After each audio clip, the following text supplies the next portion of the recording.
ప్రభు నామమునకు స్తోత్రం కలుగునుగాక. ఈ ఉదయకాలము మీకందరికీ వందనాలు తెలియచేస్తున్నాను. ఈ దినము మిమ్ములను బలపరచు దేవుని మాట. నేను నీకు తోడయుండి నీవు వెళ్ళు ప్రతి స్థలమందు నిన్ను కాపాడుదును. ఆదికాండము 28వ అధ్యాయము 15వ వచనం. యెహోవా యాకోబుతో ఈ మాటలు అంటున్నారు. నీవు వెళ్ళు ప్రతి స్థలమందు నేను నీకు తోడయుండి నిన్ను కాపాడుతానని ఆయన వాగ్దానం చేస్తున్నారు.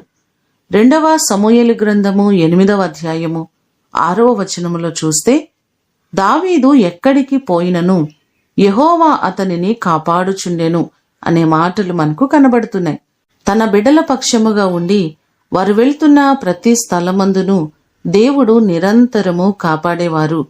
121వ కీర్తన 4వ చరణం కూడా చూస్తే, యెహోవాయే నిన్ను కాపాడువాడు అని చెప్పినట్లుగా ఈ దినము మీరు ప్రారంభిస్తున్న ప్రతి ప్రయాణములో ఆయన మీకు తోడయుండి ప్రతి క్షణము మిమ్ములను కాపాడి ఆయన మిమ్మును ఆశీర్వదించునుగాక.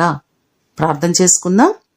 పరలోకమందున్న మా తండ్రి, మీ ప్రశస్తమైన పాదములకు వందనాలు. మీరు మాకు తోడయుండి మమ్ములను నిరంతరము కాపాడుచున్న దేవుడవు. మీ కాపుదల లేకపోతే, మీరు మమ్ములను కాయకపోతే మేమెన్నడో మంటికి మన్నుగా ఉండవలసిన వారము. మమ్మలందరినీ మీ సజీవమైన రెక్కల కింద కాపాడుతున్న దేవుడు మీరేనయ్యా. నీ కృపచేత మా ప్రియులెల్లరినీ జ్ఞాపకం చేసుకోండి. ప్రతి వారికి మీరు తోడై ఉండండి. వారు ప్రయాణములలో వారికి క్షేమాన్నివ్వండి. మీ కాపుదలను మీరు కలుగ చేయండి. ప్రతి వారిని నిండారులుగా దీవించండి. వారి ప్రయాణములో క్షేమకరమైన ప్రయాణములు ప్రతి వారికి మీరు కలుగ చేయమని యేసు అతి శ్రేష్టమైన నామమున అడిగి వేడుకొని పొందియున్నాము తండ్రి. ఆమేన్.